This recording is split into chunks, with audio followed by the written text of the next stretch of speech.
Hello అండి. Hi. Hello. మీకు ఆవకాయతో పెరుగు పచ్చడి తెలుసా అండి? ఐడియా ఉందా ఎవరికన్నా? ఆవకాయతో పెరుగు పచ్చడి అంటే మనకు అల్లం ఎల్లిపాయ వేసి పేస్ట్ వేసి అలా పెట్టుకుంటాం కదా. ఆవల టైంలో మనం ఎండాకాలంలో అందరం రకరకాల ఆవలు పెట్టుకుంటాం పచ్చళ్ళు. ఇది ఎల్లిపాయ ఆవ అల్లపావ అంటాం కదా.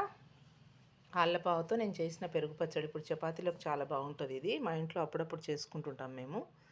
అయితే దీనికి ఏంటి అంటే 2 టీ స్పూన్లు అల్లపావ తీసుకోవాలి.